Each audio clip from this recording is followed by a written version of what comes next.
It took me years to understand this, but so you don't have to waste years of studying. Number one, use flat brush. Yes, round brushes can make little strokes and it can be wobbly, but flat brushes can make broader and more blockier strokes to finish a painting. And give yourself a paint stroke limit to finish a painting. For example, take an apple and try to paint that within 15 strokes. You have to pre-mix the paints already in order to finish it quickly. In that way, you can improve your art a lot because every stroke matters. Number two, paint bigger, especially for portraits though. Because when I started painting portraits, I was just so insecure and I opted to more little faces. I have drawn it so tiny so that I don't have to spend a lot of time on it. But trust me, it takes a lot more time than a much more bigger painting. As I said earlier, use bigger brush, flat brush, so that you can combine these two techniques to just finish a painting faster and also paint bigger. When you paint bigger, you must focus on shapes, but when you try to paint smaller, you will be caught up in too much detail. So do what's necessary. Number three is master values. I cannot stress you enough how much values can improve, how much learning values can improve your art. You can learn years and years and put all the works to it, but if you don't understand values, if there's no all the values in your painting, there's no point to it. Your paintings will look dull or oversaturated. You know what I mean? Before you even touch colors, you need to understand value. So in first step to understand value might be making a value wheel. I made a video on how to make a value wheel free on my Patreon, so you can just watch there for free. Make one on yourself so that you can adjust and apply that to your paintings. It will be a lot more useful when color mixing too. You will know why when you watch that video, so I highly recommend that. So master values first before you touch the colors. And I cannot stress the fourth point. It is to practice basic shapes. When you go to a drawing class, they teach you to draw a line first and then the shapes next. When it comes to painting, same thing goes. You need to practice paint strokes, individual strokes. I mean, like lining, and that can improve your brush control. So that if you practice painting individual lines, you will know how the brush moves on the paper with different pressures or different terms or different turns or different curves, how the how the brush bends and how you can use that in your painting. So learning that skill can improve a lot and helps you a lot in painting better, especially if you're a beginner. And also paint shapes. By shapes, I mean just don't paint flat, round, or just square. I mean practice sphere, cubes, cylinder. Paint them in different angles.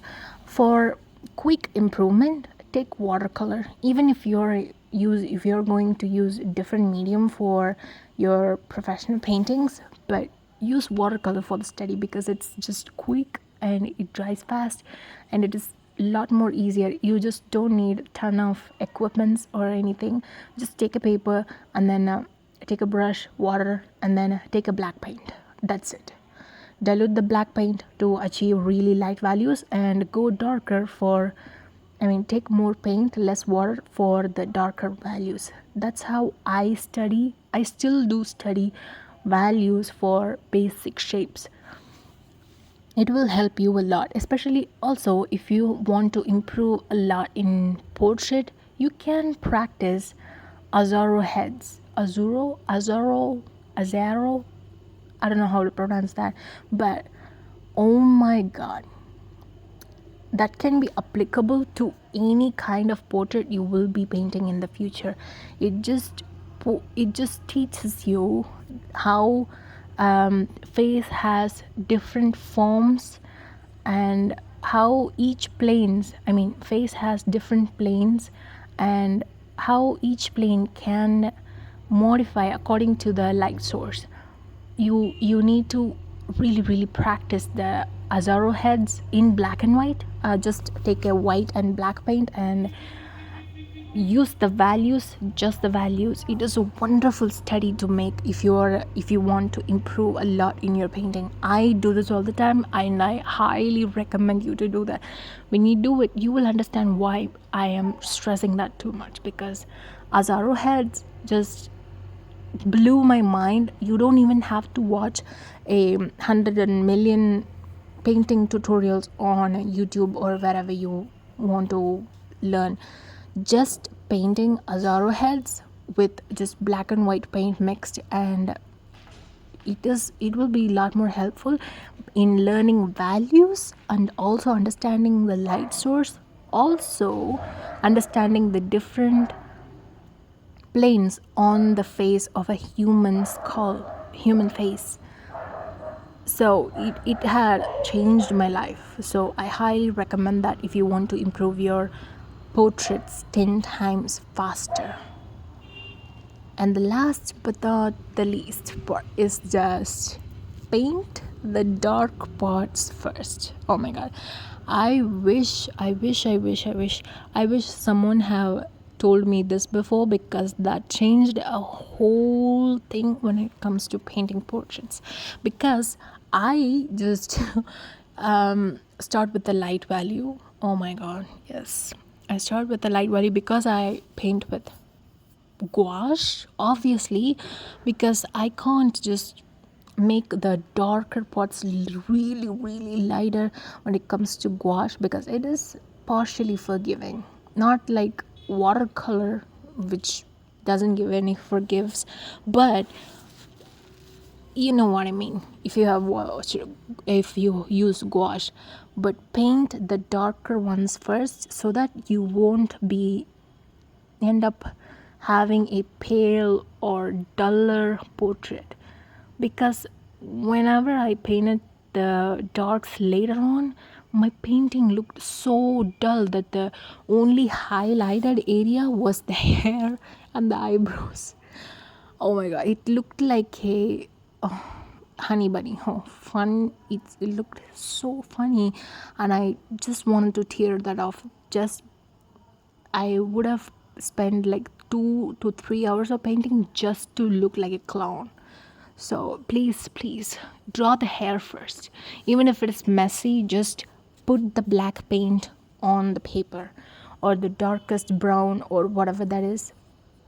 Paint the darker parts, but be careful and put it in the right place, so that you can easily move it around. So yeah, when you put the darkest part first, you will understand, you can adjust the other values according to that.